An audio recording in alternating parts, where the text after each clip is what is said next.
Welcome back to the GCN Racing News Show. This week we have the Cadel Evans Great Ocean Road Races, the start of the Vuelta San Juan, the final round of the UCI CycloCross World Cup, the Track World Cup, and a look at some incredible times at the British National Track Championships. Plus, news about a team that's taken a priest on its training camp. We shall begin though with the Cadel Evans Great Ocean Road Races.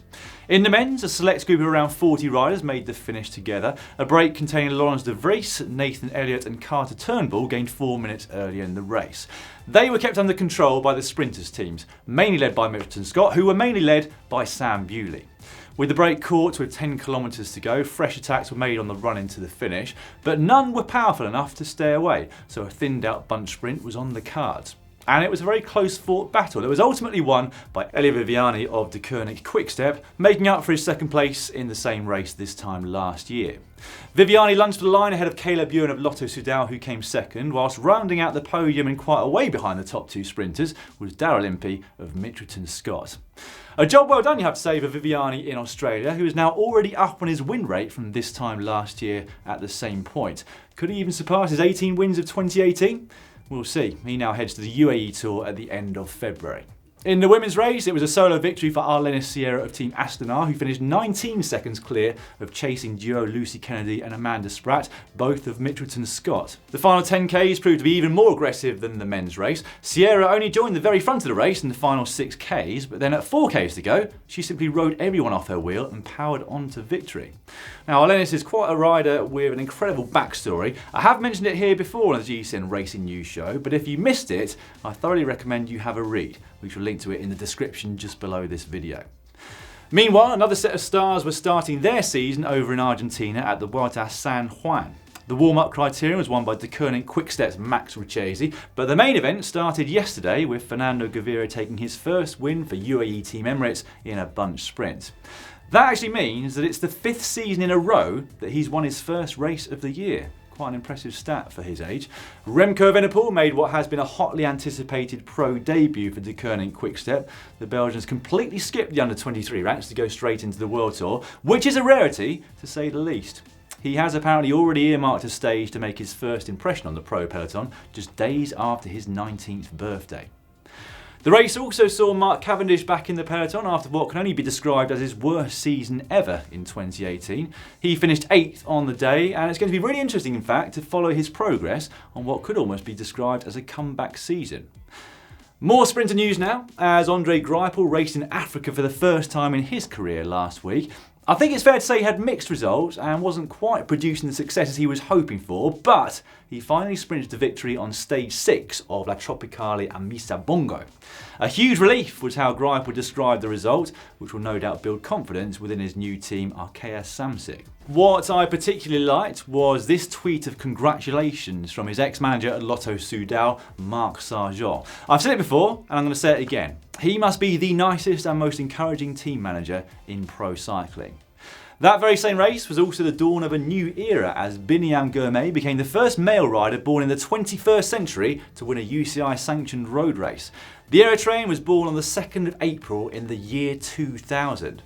How depressing is that for everybody but him? He outsprinted the likes of Greipel and also Nicolo Bonifacio, but it was the Italian, now running for Direct Energy, who won the overall GC, having won 3 stages in total. Over to cyclocross now, where the season continues to build to its peak ahead of the World Championships. After skipping last week's World Cup, Mathieu van der Poel was back on the grid at his home World Cup race in Hoogehede yesterday. His warm-up for the World Championships in Denmark came off the back of an endurance-focused training camp, and it did appear that he was a little tired and not quite his normal self in the race, because it actually took him until the final lap to sew up the win. He even showed a little emotion as he crossed the finish line, showered in confetti. Toon Aerts took 2nd on the day, and with that, the overall World Cup, as Wout van Aert was 3rd. Next week, it's the big one, the World Championships in Denmark. Could there be a repeat of the last couple of years when Van der Poel has won pretty much every race in the season, except the World Championships? Time will tell. What we can predict, though, is that the Women's World Championships will be unpredictable. It really feels like there are around 15 riders with a genuine chance of winning the race next week. In Hogeheide at the weekend, it was in fact double Dutch as Lucinda Brand won the women's race, making her a hot favourite for next week. Another favourite though, given her form on Sunday, is Katie Compton. She finished second to Brand, just 9 seconds back. The 40-year-old has that quite incredible record of 15 consecutive elite national titles over in the US, but although she has 4 World Championship medals, she's never actually won gold and that rainbow jersey. So could this be her year? Well, she'll also be up against Marianne Vos, who finished third yesterday, and a woman that you can never count out at the major races. It's also been a busy week on the boards with the UCI Track World Cup over in Hong Kong and the British National Championships taking place in Manchester. The Dutch had a couple of notable performances, Kirsten Wild taking the women's Omnium in the World Cup and Theo Bos the men's Keirin. That was quite the story for Bos in fact, who last won a World Cup Keirin 13 years ago. Australia took home the most medals, Thomas Clark taking 2 golds in the sprint and team sprint, whilst the experienced Cameron Meyer took the Omnium, and their haul over the series gave them the team title. There was a distinct absence of British riders at the World Cup though, with their national championships on at the same time. On his way to a national title, John Archibald smashed the sea-level individual pursuit world best time, which he set himself in Switzerland just before Christmas. He recorded a time of 4 minutes 9 seconds .584, the second quickest time for a 4K pursuit in history. Pretty impressive really, given that he only took up track cycling a couple of years ago. Now, John isn't the only Archibald with a knack for pursuiting. Katie, his sister, a reigning Olympic champion and world record holder in the team event, also took her 3rd national pursuit title before going on to win gold in the team pursuit. And talking of the team pursuit, Hugh Wattbike once again stole a march in the men's event to claim gold ahead of Team Inspired. Now, in addition to the fastest sea-level pursuit in history, the team also featured Charlie Tanfield, a reigning world champion in this discipline.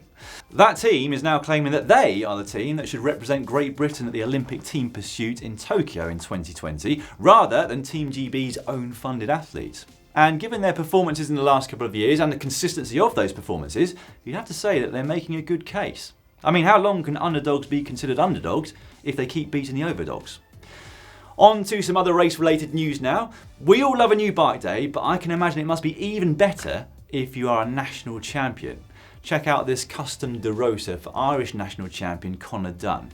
He claims to have wanted as many Irish flags as possible on his bike, and he did a pretty good job, although I did point out to him that he could probably have fitted a few more on his uncut steerer. It is cut now, apparently, in case you're horrified. Anyway, hot or not?